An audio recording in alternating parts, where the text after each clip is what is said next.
Diane Kuhn's surgery went well, and she's home in the process of recovering. And so we ask that you continue to remember her and Gary. And then also, Dean Burton has had some issues with his pacemaker and things in and out of the hospital, ER and such. So we ask that you remember Dean and Martha in your prayers as well. So please join me. Fathers, we bow before you. We come knowing that you are the great God, the only God, the true God, that you are the one who created this world in the magnificent beauty and awesome workings that the world has. We thank you for placing us in such a wonderful, beautiful place. We get to see your glory and realize a whole lot more who you are just because of what we can see in the creation. We also thank you for the revelation of your word, especially Jesus himself, and the love that you've shown us in him, the mercy that you give us because of Jesus and because of our faith that has been put in Jesus. And that's why we come to you when we know of many needs that need to be cared for, because we know that we are pretty much incapable of making things right, or at least perfect. And we know that you know the deepest aspect of everything that is going on, and you have the skill and ability and the power to do so if it is your will. And I pray that you will help Gary and Diane and strengthen them and encourage them. And I thank you very much that her surgery went well and she's home recovering, and we look forward to sharing with them again. May they be blessed, even though they are not able to be with us at this moment. We pray for Dean and Martha and their health, and ask that you will strengthen them and help them very much. We appreciate them and are grateful to them for what they've done for your glory, especially in this church. And so we ask that you will help them through these difficult times. There's so many others. Pray that you will continue to help Joyce, and we rejoice in Terry's doing very well with her cancer. And thank you that Aunt Nell is recovering well from her broken hip. Father, we also thank you for your word, and ask that you will guide us as we look at your word, and as we go through many things in the scripture, what we will to do today and what we will do the next time and the next time. We want to learn, and we want to be strengthened in our faith. We want to be more active as followers of you, and we want to glorify you in all we do. Please help us to have that accomplished in our lives. For I pray in Jesus' name. Two friends went camping in the desert, and after they got there, they set up their tent, and both of the guys fell fast asleep. Well, some hours later, one friend wakes the other and says, "Look toward the sky, what do you see?" Well, the second friend replies, "I see millions of stars." "Well, what does that tell you?" asks the first friend. The second friend ponders it for a minute, and then he says, "Astronomically speaking, it tells me there are millions of galaxies and potentially billions of planets. Astrologically, it tells me that Saturn is in Leo. Time-wise, it appears to be approximately 3:15 in the morning. Theologically, the Lord is all-powerful, and we are all small and insignificant. Meteorologically, it seems we will have a beautiful day tomorrow. What does it tell you?" His friend replies that you're dumber than a post. "It tells me that the tent was stolen."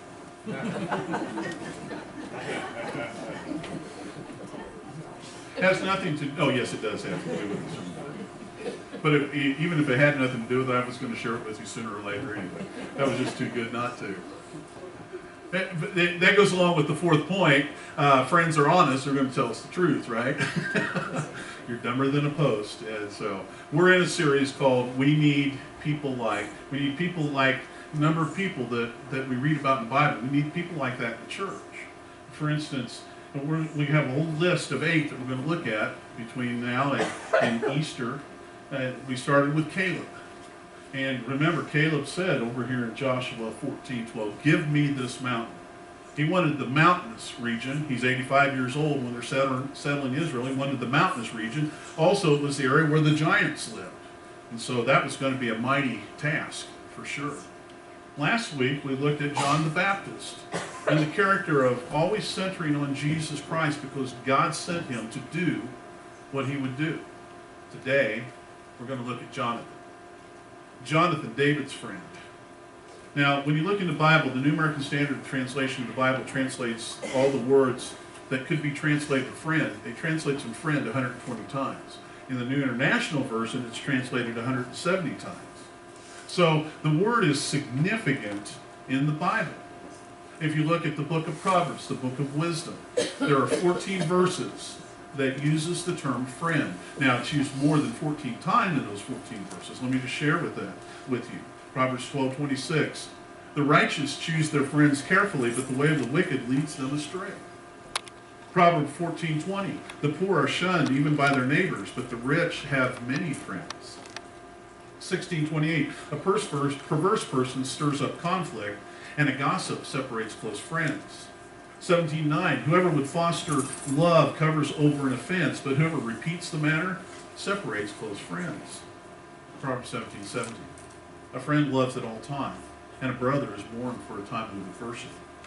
18:24. One who has unreliable friends soon comes to ruin, but there's a friend who sticks closer than a brother.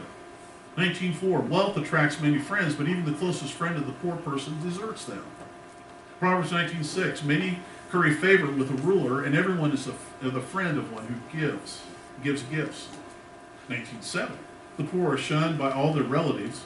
How much more do their friends avoid them? Though the poor pursue them with pleading, they are nowhere to be found. 22:11.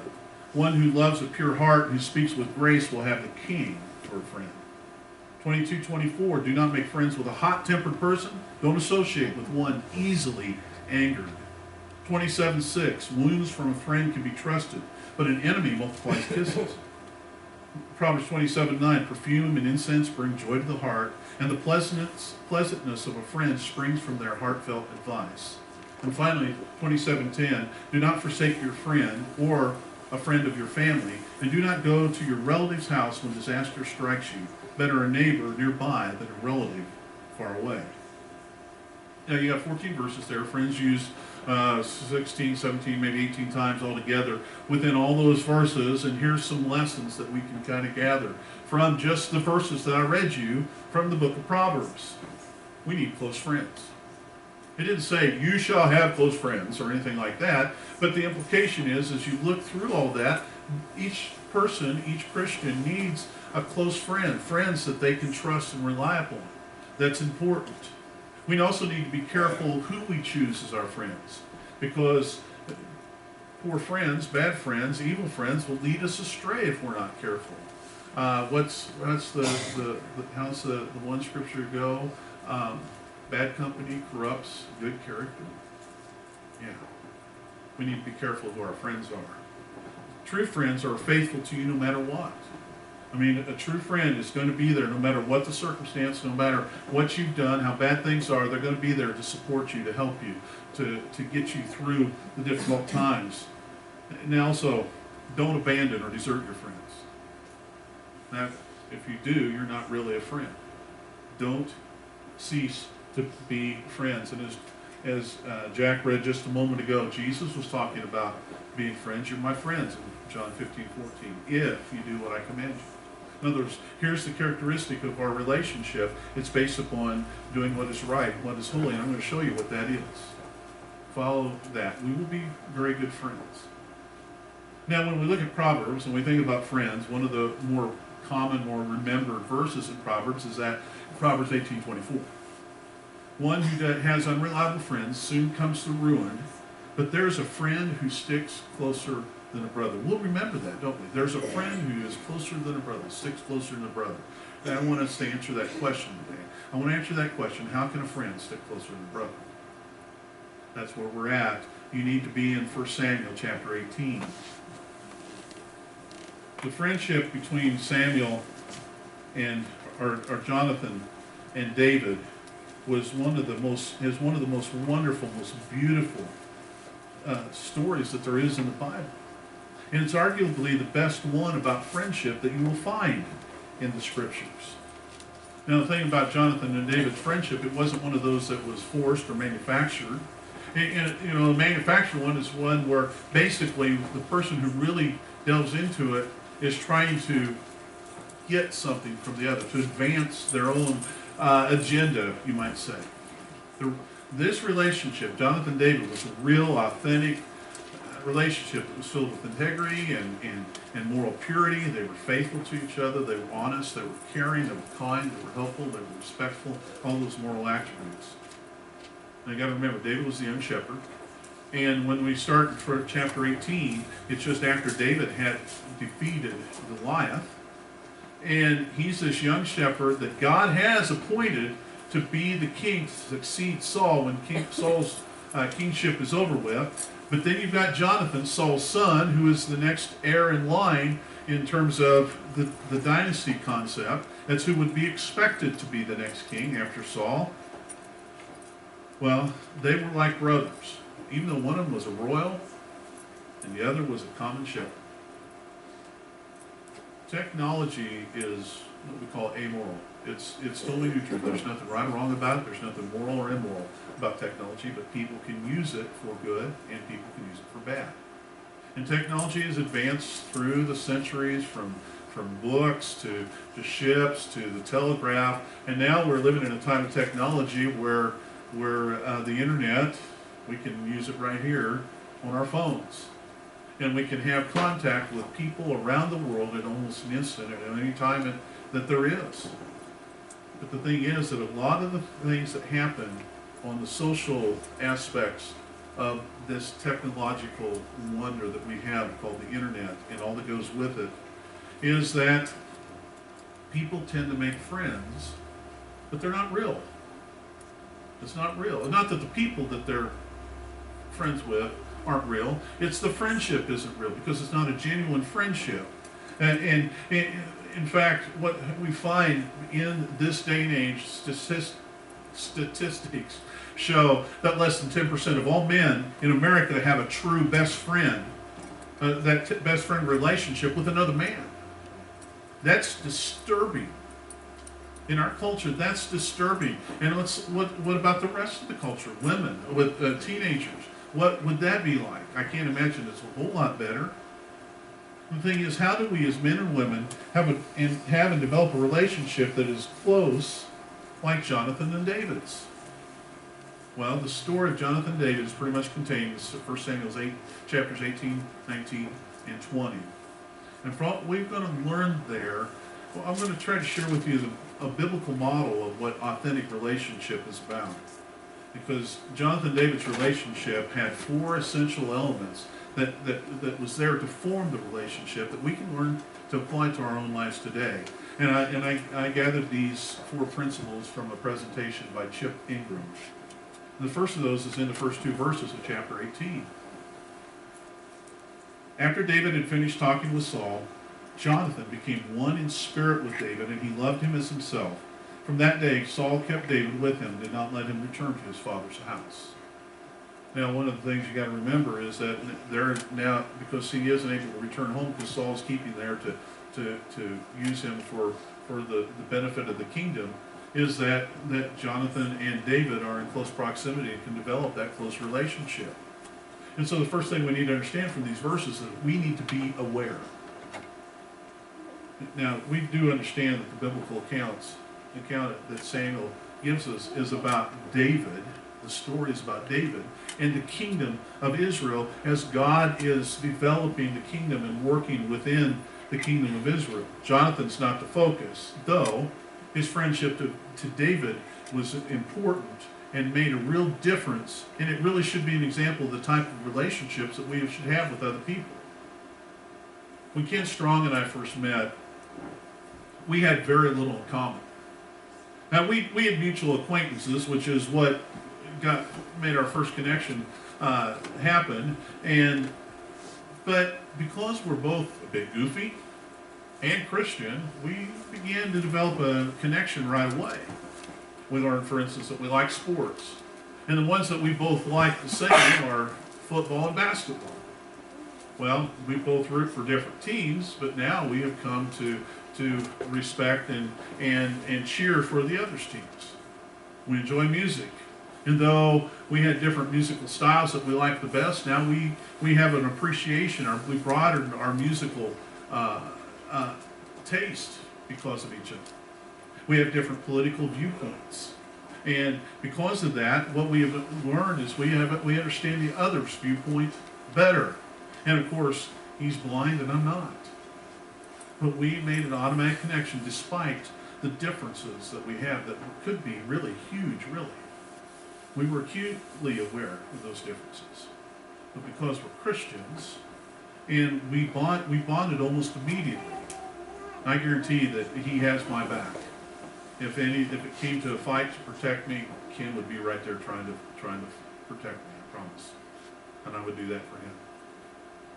When Jonathan and David met, they had very little in common.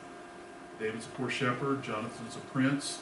He's next in line to be king of Israel, yet in spite of their differences, they became fast friends. They didn't know their differences, and they didn't allow their differences to keep them from being friends.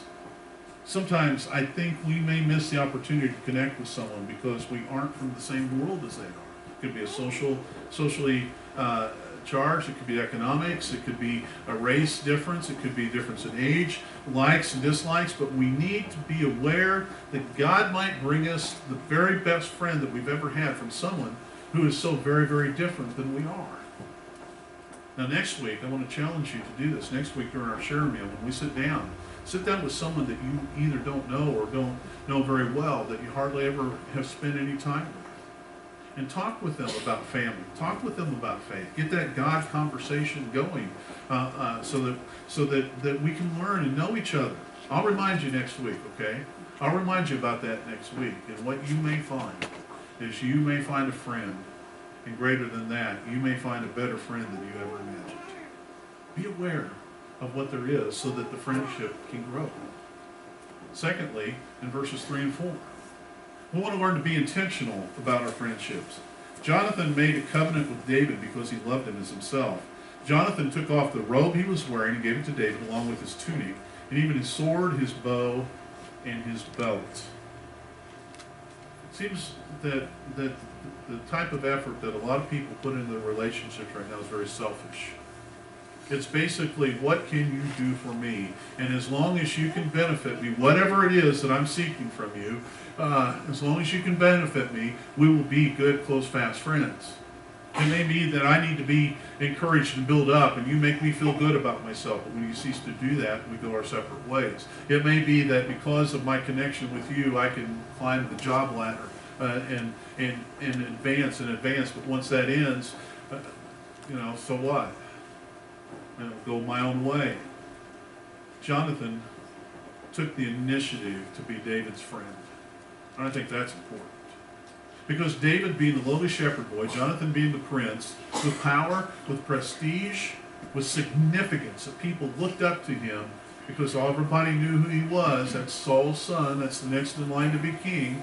Jonathan took the initiative to be David's friend because if David had done that, people may have suspected, what's he trying to get out of this? Is he trying to get a better position in the government with Saul as king and Jonathan his friend? Jonathan took the initiative. He did have the power. He did have the position. And he made a vow to David that he wanted to be David's friend. And he sealed this deal by giving him his clothing and his weapons. They may have been the more ceremonial ones that signified royalty, but he demonstrated that by setting aside the power and the prestige and the position that he had so that he would be on even terms with David. So that didn't separate them, that didn't divide them.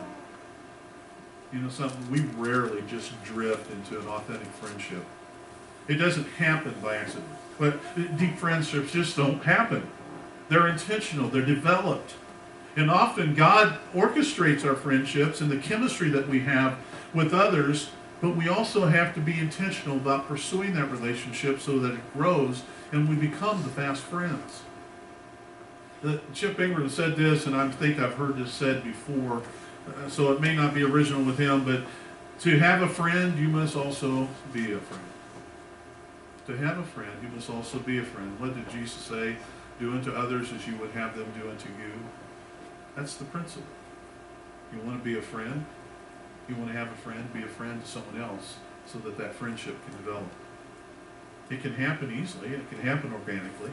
But for us to have and maintain true, lasting, godly friendships, we have to be intentional and invest in the friend or those friends. We move forward to chapter 20. We'll move forward to chapter 20, and I hope that you will take time to read all of chapters 18, 19, 20 and see the whole story that's there. But we want to begin reading in verse 1. We need to understand also as a friend we need to be available. We need to be aware so that we can develop that friendship. We need to be intentional in developing that friendship, but we also need to be available as friends. And David fled from Naioth and Ramah and went to Jonathan and asked, "What have I done? What is my crime? How have I wronged your father that he's trying to take my life?" Remember, Saul's trying to kill David. There's a couple times he's sitting there playing his harp, and Saul took his spear and tried to pin him against the wall. Kill him. He's jealous. He's upset with David. David hadn't done anything wrong. He's just jealous. Now, in verse 2, Jonathan doesn't know it at this time, okay? He doesn't know that that's what Saul's trying to do. He says in verse 2, "Never," Jonathan replied. "You're not going to die? Look, my father doesn't do anything great or small without confiding in me. Why would he hide this from me? It's not so." But David took an oath and said, "Your father knows very well that I have found favor in your eyes."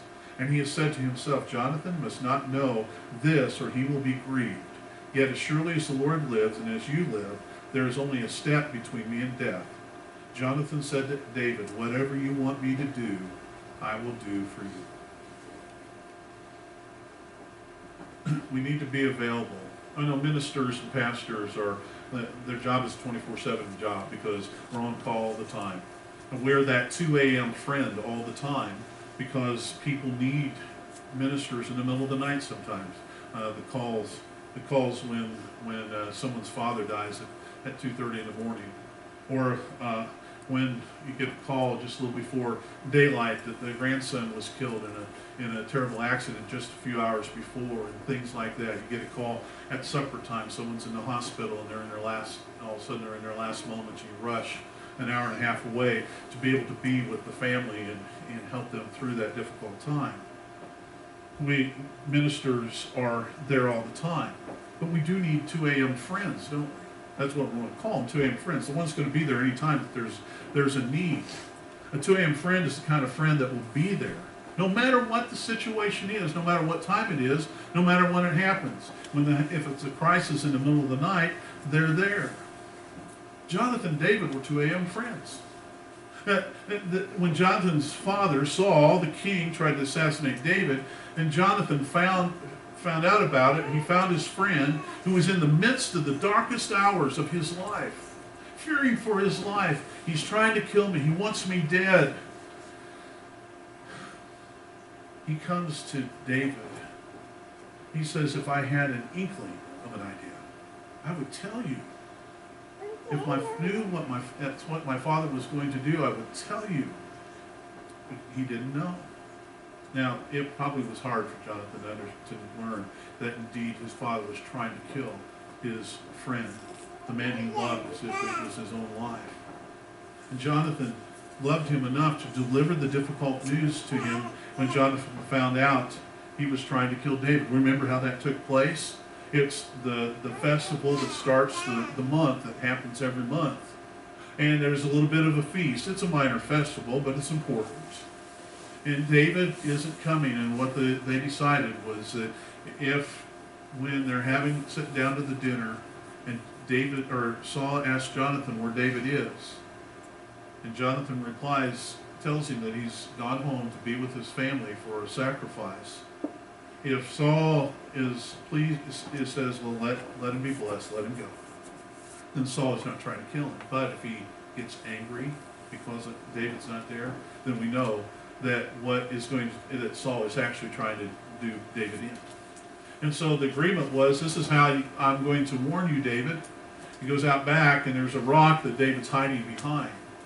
And Jonathan goes out with bow and arrow and with his servant, and he shoots the bow, or shoots the arrow from the bow, and the understanding is if the bow or the arrow falls short of the rock, Jonathan will say to the servant, go get the bow and bring it back. But if he goes there and he can't find it, he will have shot the arrow past the rock, says, go further. It's further, you haven't gone far enough.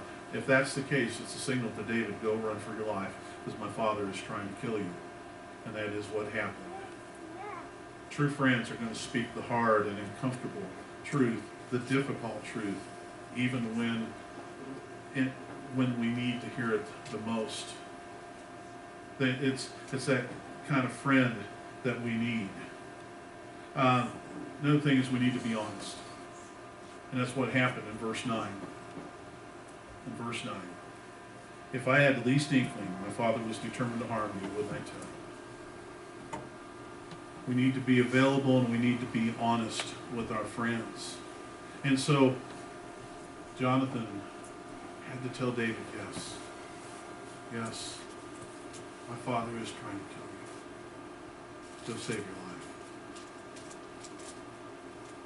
The question we might ask is, where should those close friends come from? Where can they be found? Well, the obvious answer is the church. You would think that the closest friendships should be Christians. And often it's in churches' small groups where they're sitting there together, reading and studying the Bible, when they're sharing and praying together, and they open up even more because they've learned to trust one another and have that. That's often where the close friendships occur within the church. And when you think about that, in our church, does that mean that my closest friendships with Christians has to be in our church? No, that's not necessarily the case. There are Christians that are elsewhere in other churches in our community or down the road that you've developed a friendship with them. Maybe I've heard of ministers from differing denominations that were closest to friends. I've heard a couple times of rabbis and priests who became close friends. But when we ask that question, maybe in the back of your mind it was, well, what if I have a friend that's not a Christian? Is that okay? It's often said that within the first 2 years when the person becomes a Christian, their friendships go from mostly non-Christians to almost exclusively Christians. So they have little contact with non-Christians. We do need to have friends and have friendships with people who are not Christians. I must admit, one time one of my closest friends was not close to God. We had a common interest. His uncle was a friend of ours, and we met that way, and then found out that we both play guitar and like music, and so we developed a friendship. And I wanted to win him to the Lord. Now, it wasn't a project. Got him. There's another one. Who's next? It wasn't like that. I wanted to win him to the Lord, not so I could put a notch on my belt kind of thing. It was because he needed the best, and the best is Jesus. And God wants to save everyone. Jesus was a friend of sinners. At one time that they came down on him, they accused him of being a friend of prostitutes, tax collectors, and sinners. I don't think tax collecting was necessarily a sin, though most people don't like that. That was a sin in the Pharisees' eyes. But Jesus spent time with those who were not Jewish or not faithful Jews necessarily. At least in the Jews' mindset. He spent time with people that needed salvation. It's the sick who need the doctor, not the well. So he spent the time. I took one time and because people say, well, Jesus spent most of his time with people who weren't faithful or who weren't believers. I got to wonder, is that really true? What I did was I took a Harmony of the Gospels, where you see every story of the gospel together. I counted the number of times that Jesus did things and the number of times that Jesus spent with those who were considered prostitutes and sinners and that sort of thing. And when I added it up and figured out the percentage, 17% of the time Jesus spent with those who were not faithful. in the eyes of the people, at least in the eyes of the people at that time. Now, that doesn't mean that we have to sit there and figure out, okay, I got to spend 17% of my time with non-Christians, and, you know, it's not like that, but the thing is that there was time spent with people who were sinners. Jesus commanded us to love our neighbor. The parable of the Good Samaritan. We're told to love our neighbor, someone who's in deep, dark need, no matter whether we know them or not. Our neighbor's not necessarily the person sitting next to us at church. Our neighbor's whoever we encounter. And they may be in need. They may be a Christian, they may be not. They might not be. So we're told to go into the world and win the lost.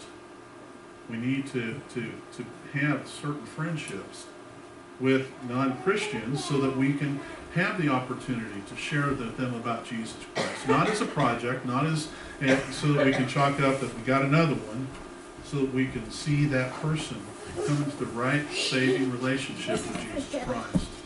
Because the thing is, if you were to have no contact with unbelievers, you'd have to leave the world. And if God took us out of the world, there would be no witness, people witnessing to Christians or non-Christians about Jesus Christ.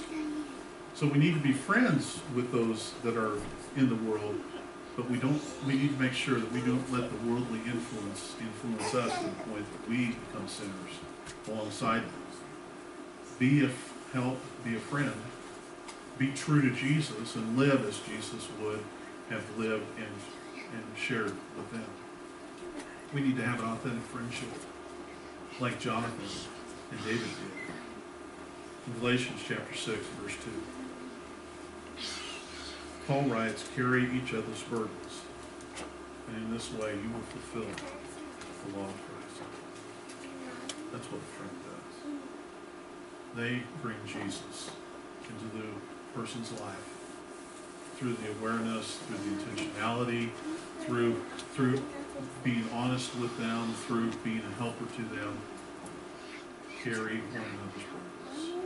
That's what a friend is. You're my friends. We're going to carry each other's burdens.